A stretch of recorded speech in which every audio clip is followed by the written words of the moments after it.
There's a memory that will cling to me if I live forever and a day. I will never forget how I and my loved one met and how romance came our way. I was an incubator baby, and she was the girl next door. I turned my head, smiled at her and said, darling, you're the one I've been waiting for. It was a case of love at first sight. The first kiss made my hopes soar.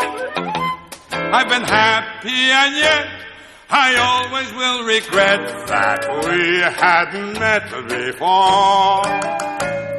I was an incubator baby, and she was the girl next door. Yay! You want to put him on speaker and bring him in? Ask him about Zero Mostel? Yeah. Alright. Hey everybody, welcome to Comedy on Vinyl. This week, Zero Mostel sings songs my mother never sang. I had to buy this after we did the Grinch. I mean, I love Zero Mostel anyway, but I had to buy this after the Grinch album. And I was pleasantly surprised. I didn't get the chance to look as to whether or not it's the same composer, but it seems very much like it is the same composer because it sounds exactly the same. It's from the same time period. Yeah. Zero Mostel. But yeah. And then the Doogie Howser opening where we can hear the clickety-clack of the keys as we verify the information we haven't already done the work I was hoping on. you would back me up and say, I'm not backing anything up on. I was waiting for a nice clean opening. Oh, nice clean opening before I stuck my oar in. Okay, but what's the first thing you ever saw Zero Mostel in? Let's just start that way. The first thing I ever saw Zero Mostel in. He's reading this off a script. No, all the quests. Actually, everything you're hearing today is written off a script. No matter how ad-libbed it sounds, all the pauses, overlap of dialogue, awkward. If you search for Zero Mostel Grinch on Google, we're the third result in pictures, so that's exciting, right? Oh, that's a good one. Yeah, so we'll go down in the annals of Google history. The first thing I saw Zero Mostel in would probably be. I'd love to say it was Fiddler on the Roof because I grew up in New York. Right. But it wasn't. I don't think I ever got a chance to see that. How far towards the end of his career was that, though? Was that when he was doing it on Broadway? I don't know. He was the one. I mean, it was. I don't know. It wasn't at the end. I mean, he's the one who came up with the diddle diddle diddle diddle diddle diddle dum. He came up with that? Yeah, he made that up. What? It was just supposed to be something else, and he forgot the lyrics. That's amazing. So he came up with that, and it was just so much better, and it just worked. Holy shit! Yeah. So that's again another one of those. I hate to say these things because I love working in film and television, but it's the difference between, like film and television stories and theater stories. Yeah. Because film and television people have anecdotes, and Yeah. theater people have stories. Yeah. You know what I mean? Yeah. Like, come up with something that eventually became what Topol would do in the movie. Right. Right. So many great... But now that you say that sounds perfectly accurate. Right. So I think the first thing that I actually saw him in was when I was about 11 years old, 11, 12 years old. My father sat me down and made me watch The Producers for the first time. That's perfect. And there's something I recognized about his voice. I had heard his voice on a couple of things, I think, before that. But I think that's about it. Yeah. Yeah. After that, did you see funny thing happen on the way to? And maybe funny thing happened on the way to the forum was the first one. Okay. I think I remember sitting down with my father and him saying this is funny, and I didn't remember disagreeing within the first 10 to 15 minutes. Because a 10-year-old, Mm-hmm. My father's going, isn't that funny? It's a play on the whole Greek... And it already lost me. I'm like, I don't know. I don't like Greek food. That's all I knew. It's like, gross cheese and olives. Yeah. And some funny-smelling liquor. Yeah. So, no, I was not interested Were in you that. a big drinker as a kid? Yeah, I was, lushy. Ouzo? No, not much of a drinker. No, okay. Not even on the high holidays. Is that how you have to say high holidays? Well, if you're going to Jew it up on the high holidays, you have to, because there's always that wonderfully sweet wine that makes kids want to drink. Mm-hmm. That's understandable. Not really. It still tastes like crap. Even a kid knows that. Hey, sweet, shitty wine. The first thing I Mazel tov! No, sorry, go ahead. No, it's okay. The first thing I saw him in was DuBarry Was a Lady. Have you ever seen that movie? Really? Yeah. Yes, I did. Very much after the fact. I watched... Really? Yeah. About 40, 50 years later. Well, I mean, for me, I think the first time I saw it was about 5-6 years ago. Really? Yeah. Yeah. I grew up watching it, which I don't know what that says about my family, because I've never met anybody else who's ever seen it besides you. So it kind of... I mean, which is weird, though, because it starred four of the biggest stars of their time. No, I lie. It's not... Lucille Ball wasn't anybody yet. This is her first big thing. Yeah. But Lucille Ball, Red Skelton, Sierra Mostel, and Gene Kelly. The idea that Red Skelton and Gene Kelly would be fighting for the same lady... Why not? I mean... If Michael Jackson and Paul McCartney can fight for the same woman, I think my willing suspension of disbelief... I can make believe, Don Imus and a puppet, are fighting over the same lady. Just pick any two random things. That's true. That is true. The two lamps are fighting over the love of the light bulb. It's like, well, one of them has to win. Fuck, that's a Pixar movie. You should trademark that very quickly. No, I think they already did that. Plus the insertion of the light bulb is not going to be very Disney friendly. Yeah, no, that's true. But this, I was just thinking about it, looking back at Zero in that movie. And then later on, and again, what you just told me about Fiddler on the Roof, he was like one of those guys who I don't know if I was an actor, one of his contemporaries, I don't know if I would have liked him, because he feels like a guy who liked to eat scenery and chew it all up and like really just take the attention from everybody else. Well, I don't know if that's true, but that's how it feels. Well, it definitely does, because he was so good at it. Yeah, of course. But that's what I think would make it okay. I don't think he would be just Jonathan Winters, totally off the chain. Right. You don't know what the hell's going to come out of his mouth. Right. Which is also awesome in its own way. They're all awesome. I don't mind somebody choose the scenery as long as they know that they're doing it, and when to do it. He could jump over Gene Wilder and the producers. Yeah. And Gene Wilder doesn't... he doesn't have any of his thunder stolen from him. Right. If anything else, it's the two of them being hysterical in their own way that makes it work so well. Yeah. I do feel like maybe he had to have inspired some people who maybe took what he was doing the wrong way. After Robin Williams hit the scene, it seems like a lot of people were like, "Oh fuck, I can be as loud and obnoxious as I want and take up as much time."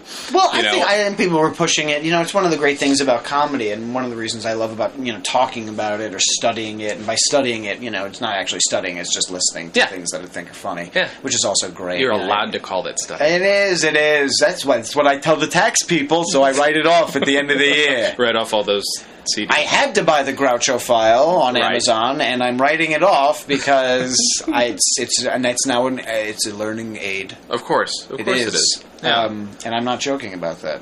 Yeah. So it's wonderful and funny that I should bring up the Groucho thing, because I see a couple of songs on this one that Groucho did. Really? Yes, like Show Me a Rose and Father's Day, which I love, both of them. Mm-hmm. I don't think My Love Is Waiting, although he might have sung that. I don't think so.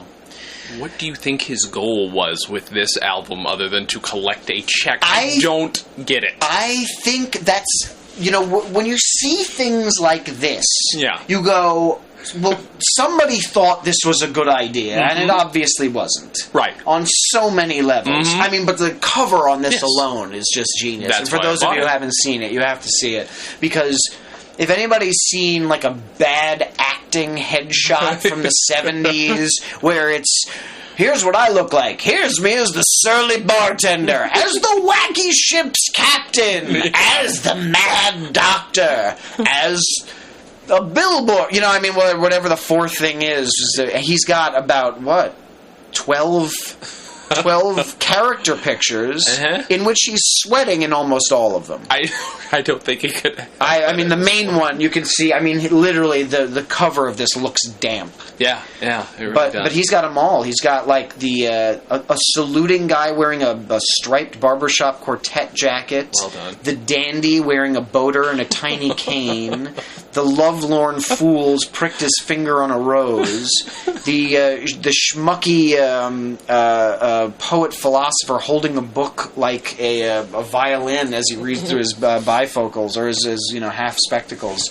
The stupid artist cradling an hourglass, an outraged judge, I guess you'd call it, a powdered wig. Mm-hmm, that's what it looks like. Yeah, an old.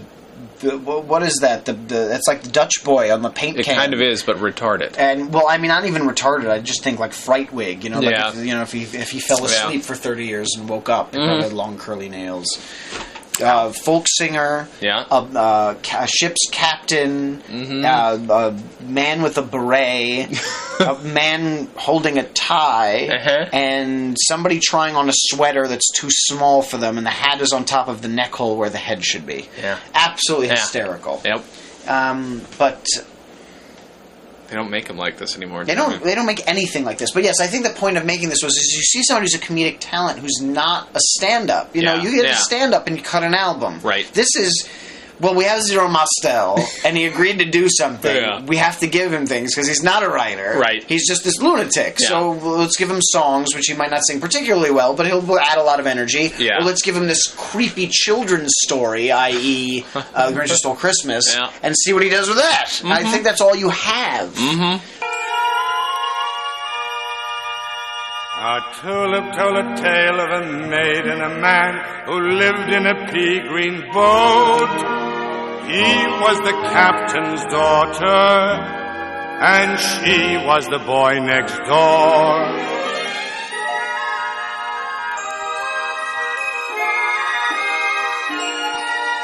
A tulip told a tale of a maid and a man who vowed they would never part. The father objected to the son-in-law on the grounds that he was a bust. The daughter said, Dad, he's a college grad, a lad whom you can trust. The captain yelled with lust, he's a bust. He's a bust.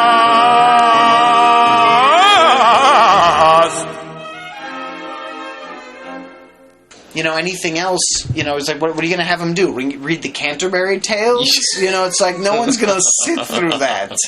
I don't think he'd make it. No, he wouldn't. So the characterizations are very similar to the Grinch one, if we're going to compare it to anything. Well, I mean, the man was genius, but he did have, let's not say a limited vocabulary, but, there are things he was paid to do. Yeah. Your bag of tricks, if you will. As my only acting teacher once called it. Right, it was an awesome bag. Mm-hmm. Really well embroidered, and held a lot of stuff. Really but, did. he does what he does. Mm-hmm.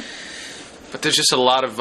I love it, and I love it for many different reasons, but I don't know if I would have bought it. Like, I'm trying to compare who now. Of course you would have bought it. I mean, you think? This is... think back. This was to a point where people actually... But now, again...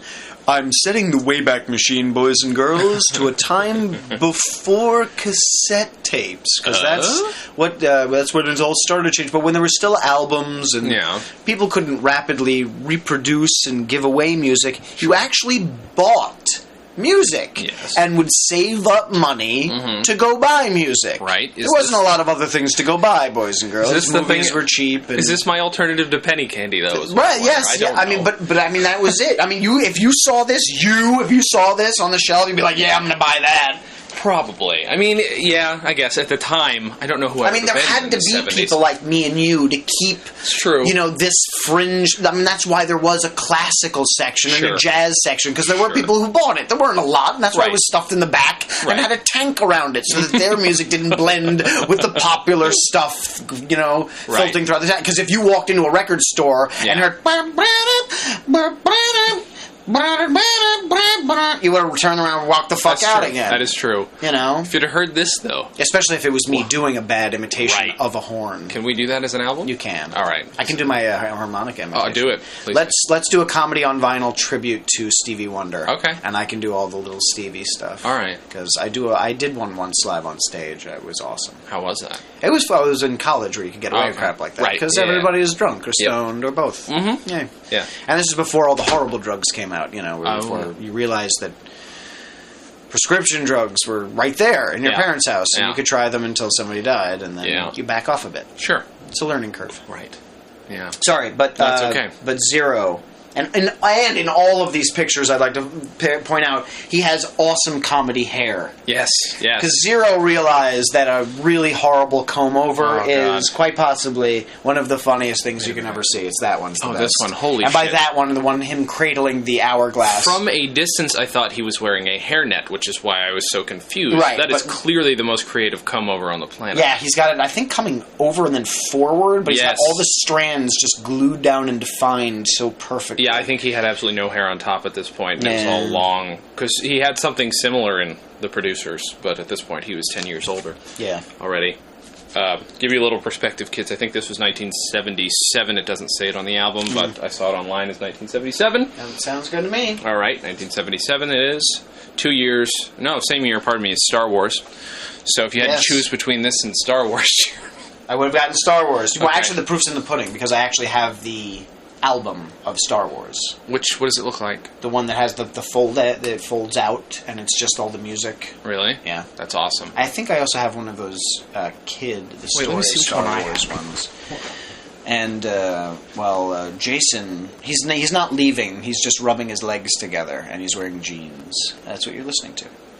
But I think the most, and as much as I love talking about Zero Mostel, the comedian and like the actor and the performer, as genius as he was in pretty much everything he was ever in. There you go. The story of Star Wars. Yeah, you got it right here. Look at that. Yeah, no, I have the soundtrack. That's what it is. Okay. Star Wars. Very different, and I would have taken Star Wars 10 times out of 10 over Zero Mostel. Sure. But yeah, I think the most interesting thing, and the one thing that it always came back to, and as much as I love talking about how talented Zero was, is the Blacklist. Yeah. And it was one of the things that whenever, I saw, when my dad showed me, funny thing happened on the way to the forum, or the producers, or I believe after Rhinoceros, that was another one with him and Gene Wilder, which they did the stage version of, and then did a movie version of, and I would have loved to have seen Zero turn into that Rhinoceros on stage. Because I heard, because Bill Ratner, who did a wonderful one-man show at the Fringe Festival in Hollywood just this past summer, talked about how he was influenced as an artist. Bill Ratner was, aside from doing many of the voiceovers you've heard in everything, I'll just geek out for 1 second to appeal to the nerd audience. He's the voice of Flint on G.I. Joe. Awesome. All right? The original Flint on G.I. Joe. Cobra's coming up over that ridge. Let's fire lasers randomly around them.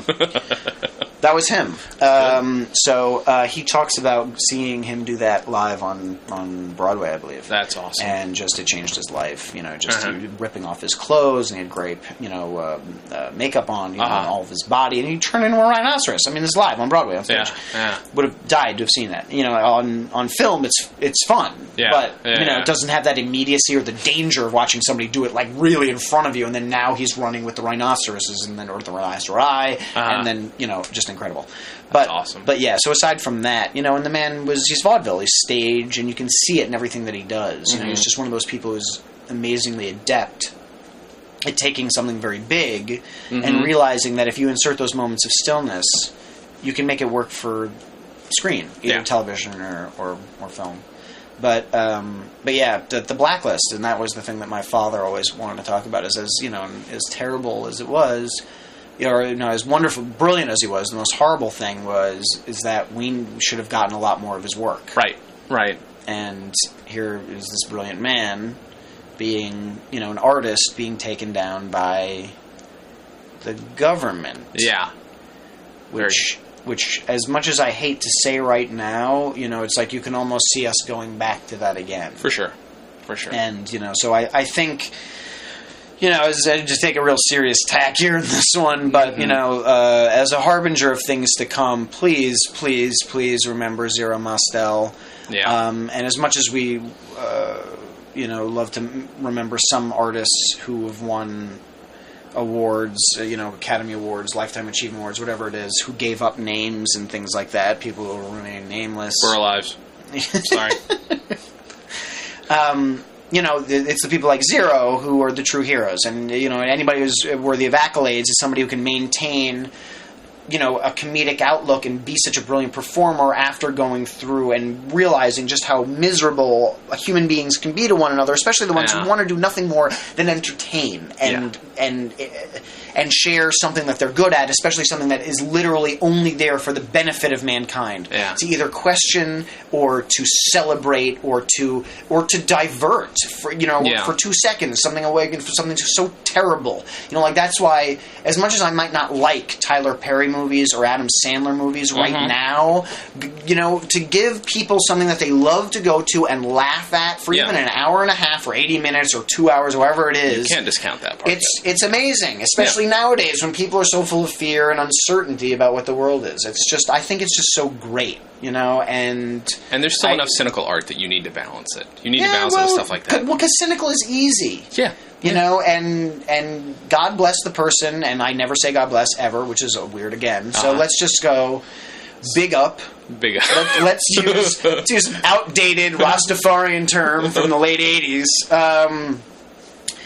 To anybody who can make a fart joke or a shit joke or a dick joke or whatever it is in the face of horrible, constrictive, or whatever it is, in the face of, our modern sensibility now, if you think, liberals are too liberal or conservatives are too conservative to be funny or to understand, to poke fun at yourself, whatever side you're on, to have somebody who can stand up there and do it. And in that sense, I can actually see somebody equating Adam Sandler or Tyler Perry to Charlie Chaplin. Right. Because they do want to kick the ass of the establishment a little bit. I mean, yes, they are it, but it's nice to see it, even if, they're a lower level. They're the establishment within the anti-establishment. Yeah, so and as much as I don't like it or like it, I still love what they do. Of course. I love it. I love it. I love anybody who tries to make anybody laugh. It's great, especially if they don't do it well. And then I laugh even harder. Yeah. Because I'm like, thank God it's not me up there. That was one of my favorite stories. I think it was on The Moth, and I forgot who told it, but it was Colin Quinn. I think it was Colin Quinn. Talked about somebody asked him to do a tribute or a roast at Robert De Niro's birthday, like down at his restaurant in Tribeca or some crazy ass crap. Right. And he wasn't. He doesn't think of himself as anybody particularly special or famous or anything else. Yeah. He's like, why would he ask me to do this? So he goes up, and he didn't really know, and he was so flustered with it all, and was on a short time frame where he had other stuff to do, and he goes up there, and poor guy, you gotta hear him tell it. It's absolutely just heartbreaking, just wonderful storytelling, too. Is that he's doing this, and it's half insult, but he's also kissing his ass at the same time. So it's just really uncomfortable is what it is. And De Niro keeps looking at him like with that sour, like, who the fuck are you kind of look on his face. Like, and why are you here? Like, who invited you? But who knows? I mean, he could have been the one who said it. Just that he has that face. And all he can hear is the one person laughing at the back of the room, Robin Williams. And apparently whoever he was with was like, go up there and help him. He's like, absolutely not! Are you kidding me? There's no way I'm going up there to help him. One, I'm enjoying this far too much. Because it's not me. And two, like, what the hell am I going to do? It's like, I'm going to toss a rock to a drowning man? I'm not helping. No, just let him do with it, and then I'll be it. Oh my! It's a great story. That's horrible. Again, if you and not to plug something else, but if you are a fan of stories, out there, the Moth is pretty great. And Bill Ratner, who I was talking about earlier, has won a whole bunch of times on the Story Slams. I hope to go one day and do something. I don't know. Make something up. Although you're not allowed to do that. Oh, really? Yeah. All right. It has to be real. Otherwise, what's legit. the point? It's got to be a real story. I like that.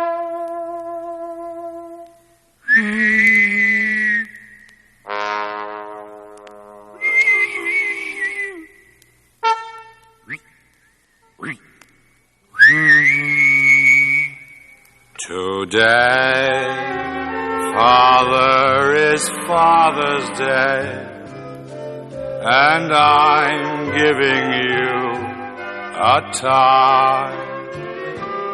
It's not much, I know. It's just my way of showing you I think you're a regular guy. You say that it was nice of me to bother, but it really was a pleasure to do. Ere that I was born, I did not have a father. That's why I'm so proud of you. I have got a couple of good ones I'd like to tell. One about getting shot in front of my parents. Really? In high school. Yeah, by a plastic gun. Okay. It's really That's dramatic, fine. though. It's very funny. That's awesome. And the other one is the last time I brought marijuana overseas, which is when I was in college.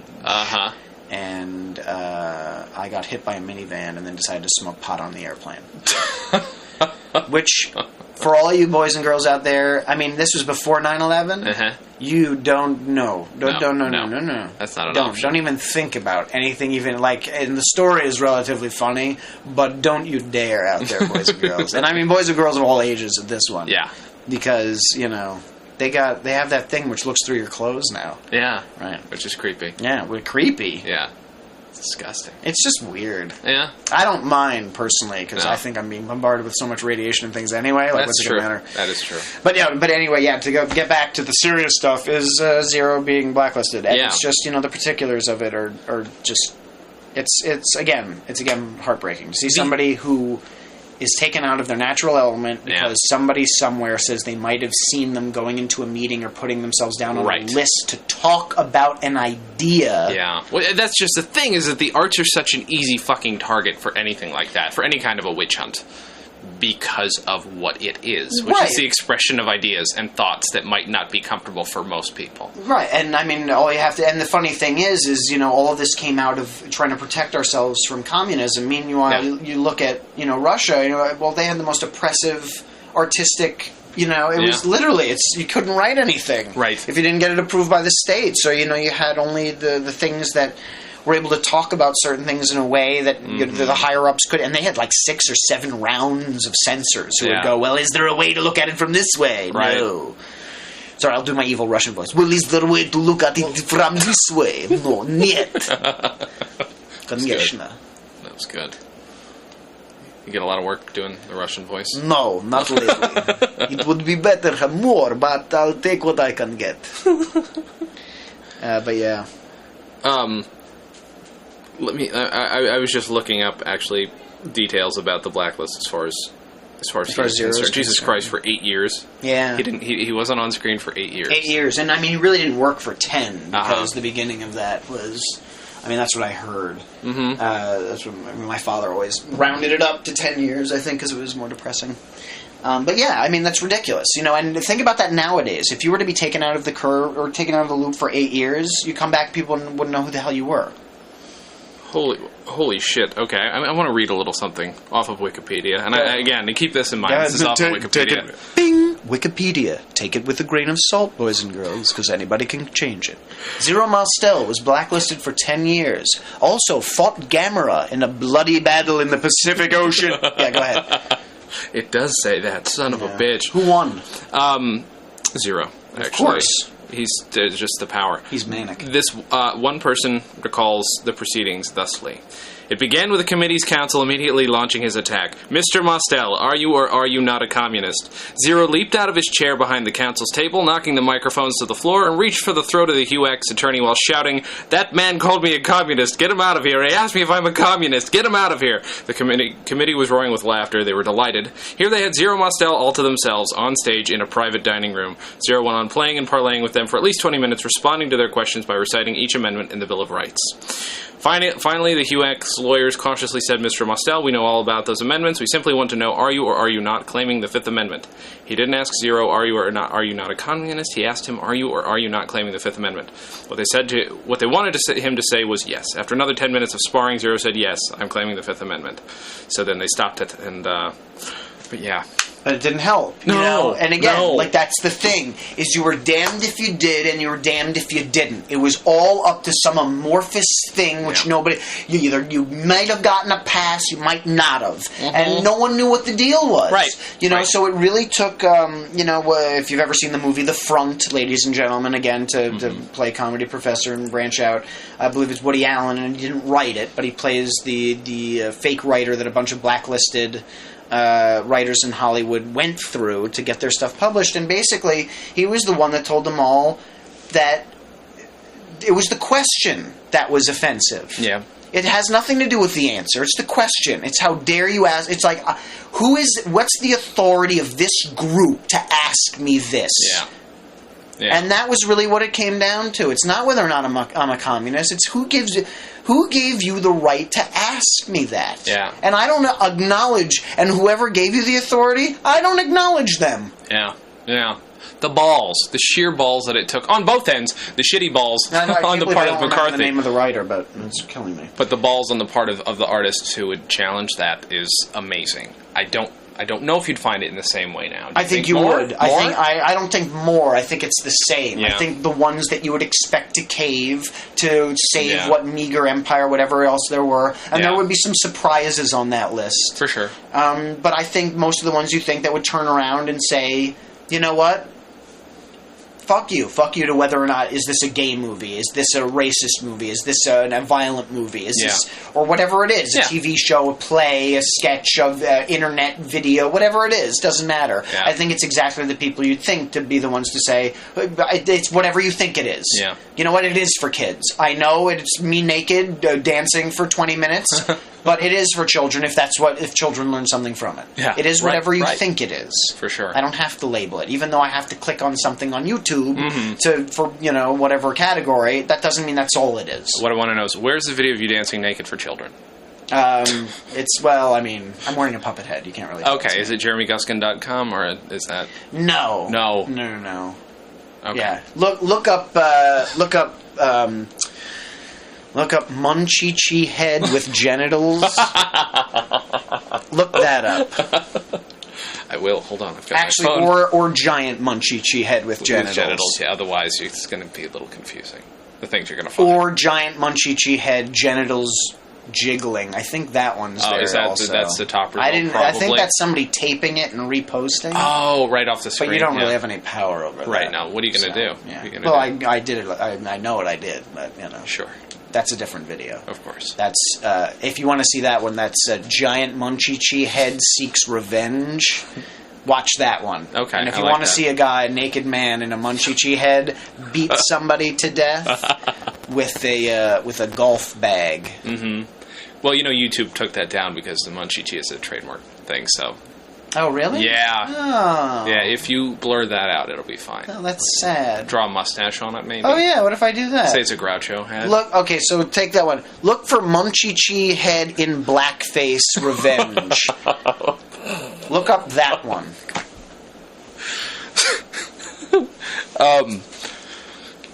We're really off topic, but that's because I don't know if this is an album that you can go to. I think we were talking about censorship, and I think that's very on topic. It's on topic for Zero Mostel. I'm going to do because I don't the specific album. I'm going to make two because I don't really know a lot of these songs well, but there are two that I know. I know "Fight On" for Tannenbaum, which is pretty good.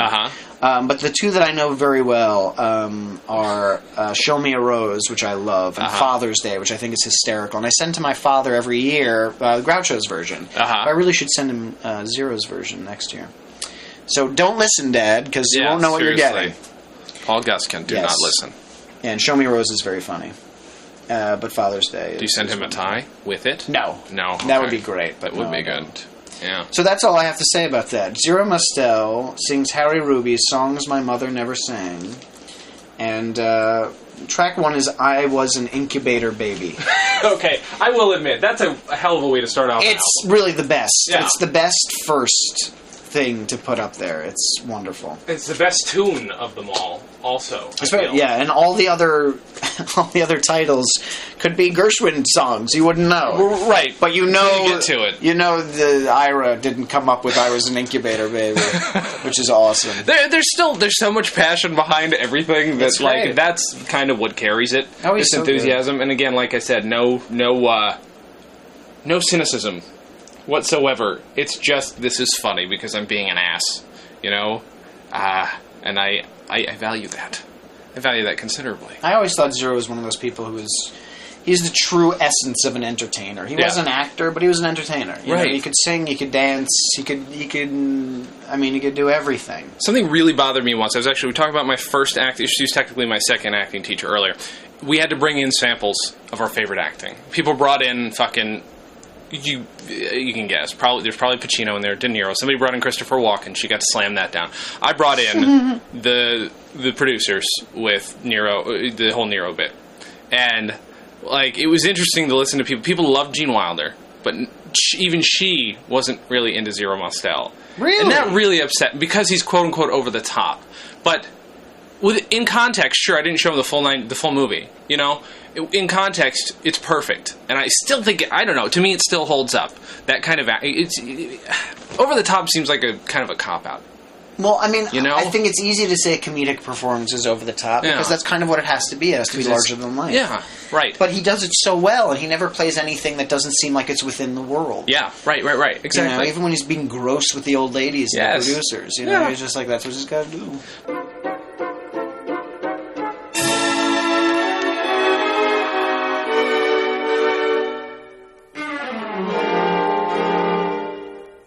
I hate to see a fellow use a bad verb or make an adjective out of an adverb. But purists will forgive me generously if I abuse and use a word like thusly. Hold me thusly, without regard to syntax, dear. We have naught to fear, for we're in love. Kiss me muchly, my promise, dear, right here I give. Splitting an infinitive won't get you in Dutchly. Be yourselfly. But I mean, there are plenty of parts where I get chills or get a genuine emotional feeling from what he does, and is that not the point? Yeah, you know. I don't care what. I mean, not to poo-poo your teacher's. No, it's fine. It's sensibility, but I mean, I think he's a brilliant actor. You know, I mean, he's able to convey so many things, and he switches from one thing to the next so well. Yeah. You know, he can do manic to sweet within a half a second. Mm-hmm. You know, that's Michael Jordan in the end. Yes. You know, that type of, Michael Jordan almost seemed to get faster when he cut the other way. You know, the same thing with Zero Mostel. You know, I mean, he would get almost more realistic the crazier he got. Right. Yeah, I don't know. It bothers me to hear that. I mean, we now sort of think that we're more sophisticated, so that every generation of actors thinks that we've improved on the art somehow. I don't, to be honest with you, I don't think American acting has really improved in the last 40 to 50 years. Right. You know, we're pretty much doing what we saw people do before us, and we're just, doing it a little bit more or trying something a little bit less or whatever it is. You know, we haven't dumped everything to go to a totally over-the-top style, and because we sort of have this deluge of things that are instantly available to us, you can have something that's, campy and over-the-top, followed by something that's over-the-top and dramatic, with, over-scored and severe lighting and over-the-top comedic, and, you get a little bit of everything. Right. Even the fringe stuff is mainstream. Mm-hmm. And you have, like, a nerdy show like The Big Bang Theory that people actually watch. It's like, really? People understand these comments? Right. All right. I wonder if they do. They do. Yeah. People love that show. It's got some great writing in it. I can't watch it. Oh, it's very good. They're stereotypes. They're boring. For me, it's a stereotype I don't want to watch. Right. Well, I'm surrounded by MIT people all day, so you know, what's the point? Now, where do they go? They're like the California Institute of Technology. I don't know. I think they all do a lovely job on this program. So what he's saying is, what's the name of who's your agent? Geddes. Okay. And Geddes, yes. Oh. Geddes, yes. That's great. So that get him a job on the show. Yeah, like they need more nerdy types on that one. Maybe they need an Indian. I think they've already got a real one. Yeah, but... he's one of the main ones, right. Maybe they... Yeah. I'll do the Russian accent. Yes. Okay, good. Russian physicist. What do you do? Hit with stick. What do you do with plutonium? You jam in there. Push with finger. Then wipe off on lead. They could bring... First of all, Yakov Smirnoff needs a resurgence. You could be his son. That would be awesome. I could play... Or just his lab assistant. Right. That would be very good. Getting a call from my sister. It's my pacemaker. Oh. Why is my sister calling your pacemaker? Oh, I thought that's what my... No, that was buzzing. Sorry. Yeah. My fault. Yeah. So, are we at... I don't know what the time... What our time frame? We're at 35 minutes, everybody. No, that's fantastic. So in case you were already, keeping track of time and waiting until this would be over. I don't know. There's not a lot to say specifically about this album, but I feel like we've talked about him a whole. The songs are very funny, and he does them very well. But again, it's not his material. He didn't write any of them, so it's really just him singing them. And again, it's great. I could talk about Groucho singing one of those songs for about as long as this. For sure. It's funny, and they're very cute, and they're for old people. Definitely. Yes. Definitely. I recommend this record label's still around. I feel like something like this could, if they put a digital version out of it, out of this, people might buy it. Why not? I feel like there are weird things like that. That's what I'm saying. Like I was thinking about this the other day as I was looking at this. I'm like, wait, Vanguard, I should look them up. I looked them up. They still exist. They still do comedy, and it feels like a thing that just to let. It's out there. Why not let somebody pay maybe 50 cents for an MP3 of it? Did you go on their website? Do they have any downloads or things like that? They do, but just not of their back catalog. Where's the back catalog, asses? And that's what I'm thinking about doing. I thought about saying... And not to say the people at Vanguard are asses. No, it's just that we like this old stuff. Exactly. And, it's got to be sitting there somewhere. Just put it, put it in your laptop and burn to iTunes, and then, you sell it to us. And you know what? Here's an argument for listening to something like this.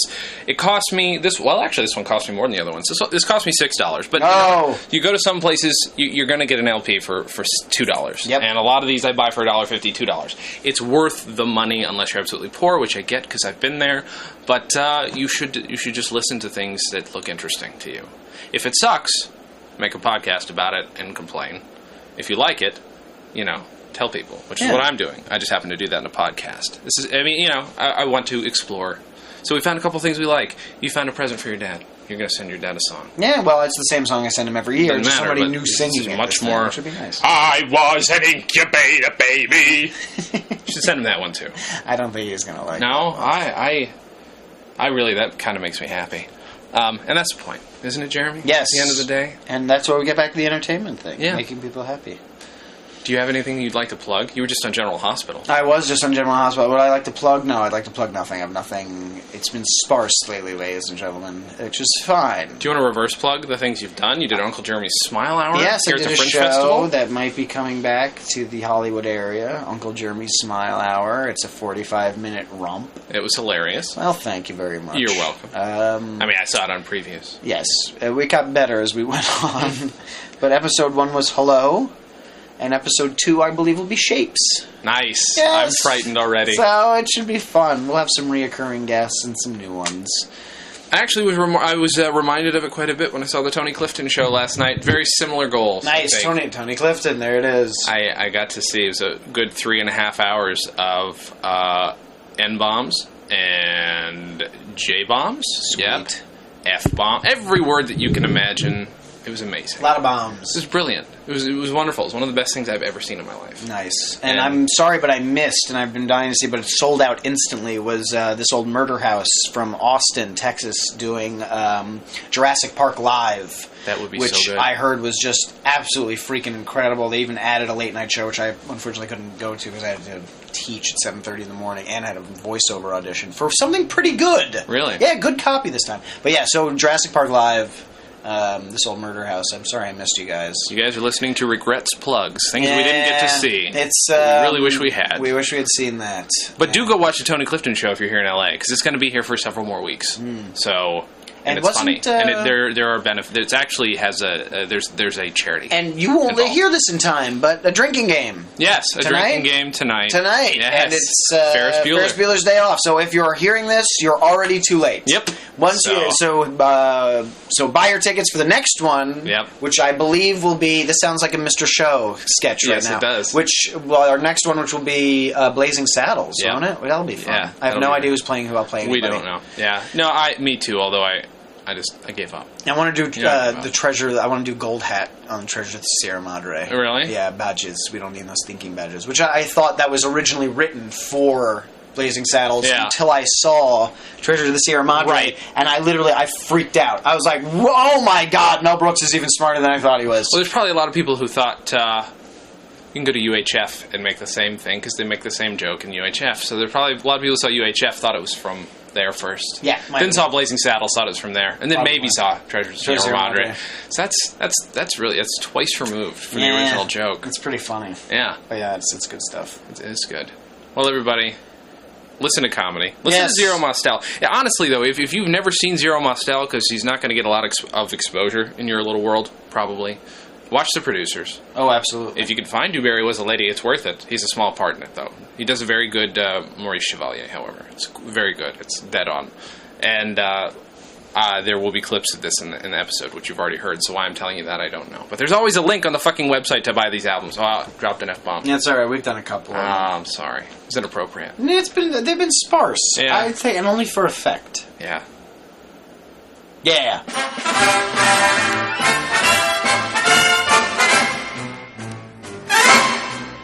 In the foothills of Nebraska, 6,000 or 7,000 miles from Alaska, there's a college gaining fame by the name of Tannenbaum. When the football season is here, the students get together and cheer. Fight on for Tannenbaum. Be there in the spot to give all you've got for Tannenbaum. On the campus, in the classroom, fight, and do it with all of your might. Right! Be there to do your share. Regardless if you resign through a Guam, give your might for and fight for 1, 2, 3, 4, 5, 6, 7, 8, 9, Tannenbaum. Yeah, if you have to see a Mostel, I'd say Producers is just fantastic. Yeah. Funny thing happened on the way to the forum is not bad, and if you can actually find Phil Silvers is in that too. Yeah, if you can find the video version of Rhinoceros, it's not bad. I mean, definitely worth seeing. I can't think of anything else that I've seen with any regularity off the top of my head. City Slickers, Josh Mostel. Yeah, no, not necessary. I mean, good for him. Sure, but not and zero. David Paymer. Not zero. Can we get David Paymer on this David show? Paymer would be awesome. I have a slew of questions to ask him. Do you have anybody who knows David Paymer? David Paymer, if you're out there, we'd really like you to come on the show because you're fun. Yeah. I'll just ask questions about Mr. Saturday Night, if that's okay. All right, that's worth it. I could keep it to one. Give me one thing. Yeah. I'll keep it to one. Just talk about that. I could do it. Could we talk about how his brother should have been in the Three Stooges? The other Paymer, who looks a lot like Larry. Oh, yeah, he does look looks a lot, and he does a very good impression. Right. He did that impression on Mad About You once. Oh, wow. Yeah. Larry? That's hard to do. Yeah, he nailed it. You know who is Larry, and I found this out only after the fact? He's like Ren and Stimpy. What? Do you remember Ren and Stimpy? Yeah. Stimpy. Oh, yeah, you're right. It's Larry. You're right. And I mean, it's dead on. Red. Yeah, you're right. When you hear it, it's dead on. It's freaky how he hears it. That's good.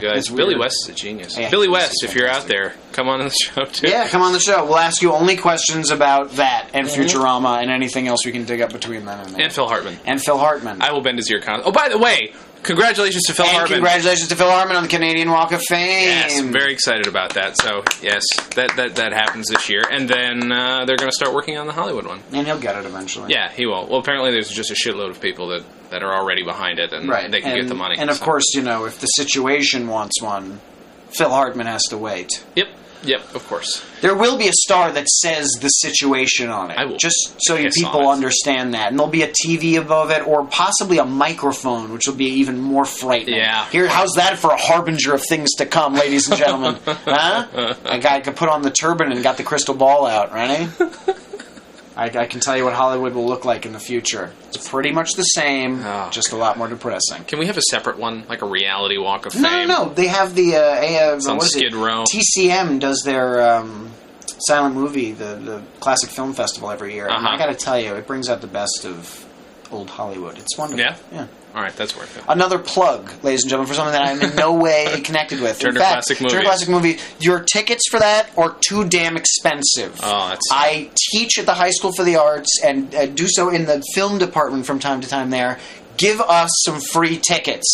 Can I please take these kids to see some real films? So when I ask them what the greatest classic movie is they've ever seen, they don't give me things like the second Indiana Jones movie. Christ. All right? At least they're trying and reaching a little bit. But please, good God. It's nightmarish. And they must beg you constantly, when are we going to get to meet Nick Clooney? Like, they must ask you that all the time. Constantly. Yeah. I don't know who that is. Is he still... George Clooney's dad? No, I'm kidding. All right.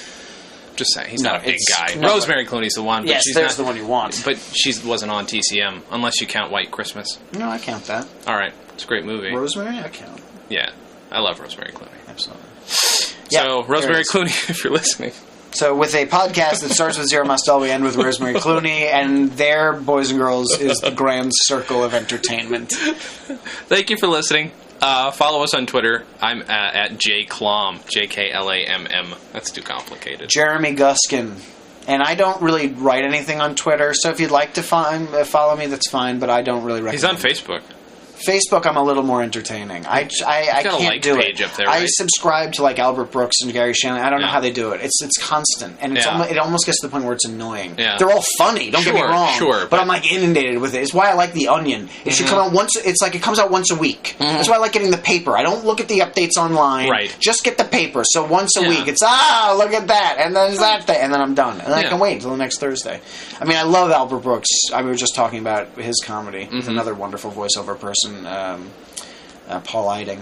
But yeah, no, they're both brilliant, but it's just I can't, like if you want to tweet, you can't keep up with those people. No, absolutely not. There's no point. Honestly, there's no point in following either of us on Twitter. I mean, if I had enough money where I could sit around and just tweet for a while, for sure, on whatever I'm looking at, that'd be fantastic. Steve Martin published his tweets, I saw it the other day in the store. He has a book that's just his tweets. Yes. So you see, there it is. They're good, though. To be fair, they're really good. So are Albert Brooks's, so are Gary Shandling's. They're all, Louis C.K., all those guys, they do some great To be fair, if you've been writing for 40 years, one hopes you can do it in 140 characters and just blow everybody else out of the water. But it gives you hope. Yeah, I guess. I mean, but it's like our equivalent of, haiku. It is.